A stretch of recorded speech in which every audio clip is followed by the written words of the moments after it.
To me personally, I didn't do that. Like, I didn't use the first home buyer scheme. Different states, there's different first home buyer schemes out there. What I personally did as an example was I didn't really buy a place to live in as a first home buyer. If they live in Sydney or Melbourne and the average house is like $2 million, well, they're most likely when they're 22 or 23 or 19, they're probably not gonna be. I went the opposite approach and I bought an investment property first that I could afford. You know, that at the time I only put down literally 20,000 as a deposit, which you can still do today. But in terms of first home buyer schemes, like there's different things out there, like there's stamp duty exemption. An existing property, whether it's Sydney, Melbourne, or any other state in Australia, you usually have a stamp duty exemption where you basically don't pay stamp duty up to the purchase price of, like, I think it was 650, now they've raised it to 800,000. By going down that route, you want to pay stamp duty, which is great, but you still have to be in that position where you have to actually be able to afford an $800,000 purchase right from the get-go. For me, I'd start off small and build a portfolio first.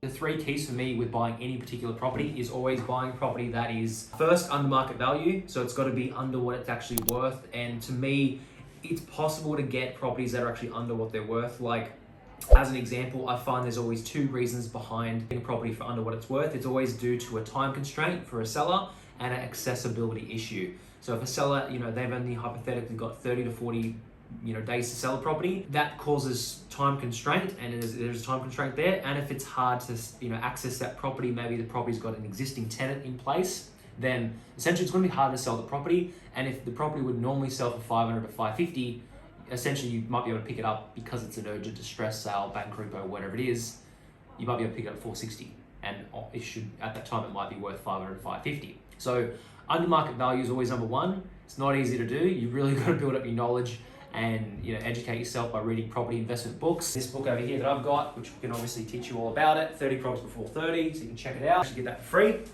The other two things is making sure it's got a very good rental return, high yield such as 6, 7, 8, 9% yield, and making sure it's in a growth area such as a metro location like Sydney, Melbourne, Brisbane, Adelaide, Perth, whatever it is. So to summarize, under market value, capital growth, and rental yield.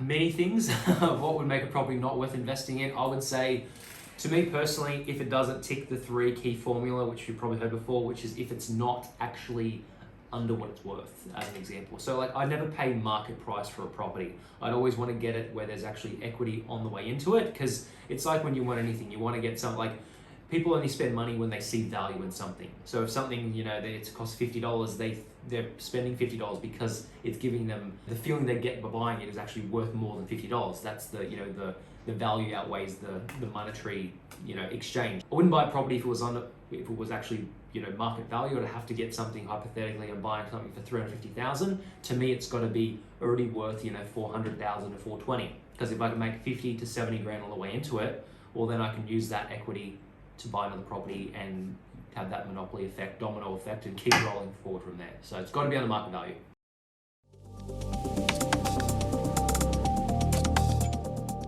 Yes, definitely can be worth it. Like, as an example, I personally own about 7 or 8 properties that are 1-bedroom units. People call them units or apartments or villas or whatever they are.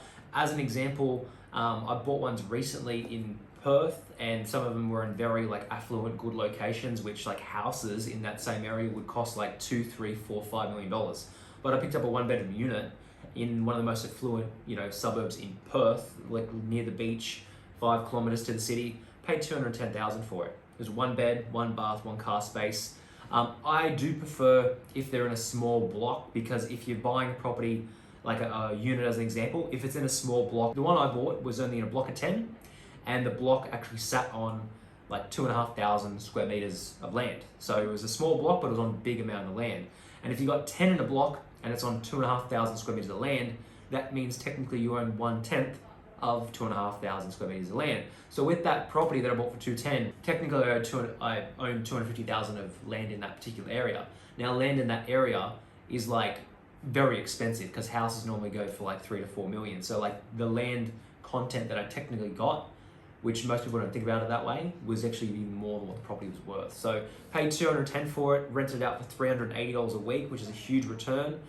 Close to shops, schools, amenities, train stations, That one I picked up in Mossman Park. So there's the behind the scenes. Usually don't mention the suburbs, but that one was in Mossman Park. I actually showed that to many clients, and many clients that I was working with at the time didn't want to buy that property because they were like, I don't want to buy a 1-bedroom unit. But to me, they're definitely worth it. But again, I would prefer a small block. If it's in a small block, like I mentioned, maybe it's only 1 or 2 stories high, doesn't have an elevator, doesn't have a pool, doesn't have a gym. So the Body Corp strata fees are very low.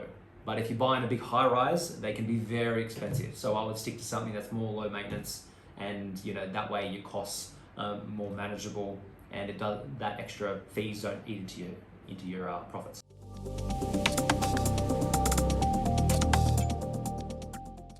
No, it's still possible to buy multiple properties even if you have a HECS debt. I know many clients, even people that I work with that have HECS debt and they've recently bought property. It does essentially lower your borrowing capacity a little bit.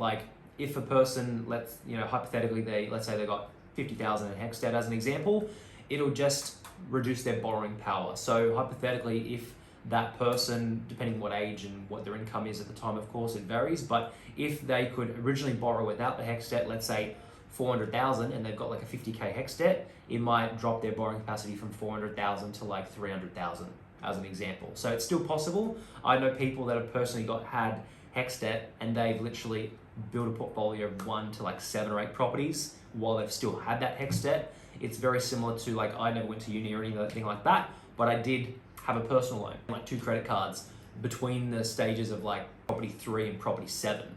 So you can have that extra stuff on there.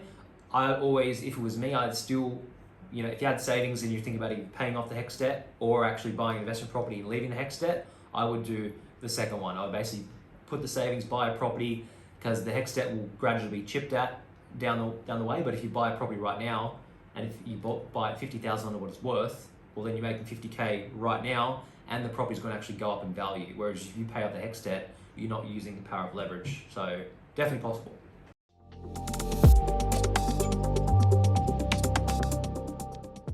LVR for short is loan to value ratio. It basically means it's the value in proportion of the actual loan against the property that you actually have. So let's say, as an example, your property's worth $1 million and your loan on it is 500,000. So your property's worth $1 million, loan's 500,000. That's 50% LVR, 50% loan to value ratio, as an example. It's a terminology which I believe this stuff should be taught in school, but unfortunately it isn't. It's basically how all banks, brokers analyze a person's position to basically find out how much equity they can actually use to buy more properties, or basically just to find out what debt levels they're sitting at and where their risk factors is. Yeah, if a client, as an example that I speak to, has a property worth $1 million and they say, well, look, I've got a property worth $1 million, my loan's only at 400,000 as an example. That's $600,000 in essentially equity that they've got, but they can't take out the 600,000 in full. A bank will only generally lend you up to 80%. Well, they will lend you more, but 80%. First, you've got to work out. This is basically how I figure out how much equity a person has to take out of their property. So if the property's worth $1 million, their loan's 400, you first have to work out always 80% of what the actual property's worth. So 80% of $1 million is 800,000, right? And then 800,000 minus your current loan. So 800 minus 400 is 400,000. So you've essentially got, 400,000 of, I call it accessible equity to take out. So that's how much equity you can essentially release from the property, take out. And then with that as an example, I've done this multiple times, you can take that 400,000 and go off and buy 5-6 properties with it. Because let's say if a property came up for 400,000, you can do as little as a 10% deposit when you buy a property, right? Or a 5% deposit. So if you were buying a property, the next one was 400,000 hypothetically, you could do a 10% deposit, which would be 40 grand, and then stamp duty, legal fees, you're probably into the 60 all up, and you've only spent 60 out of that 400,000 that's accessible. So with 400K, you could literally go on a buying spree and buy 5 or 6.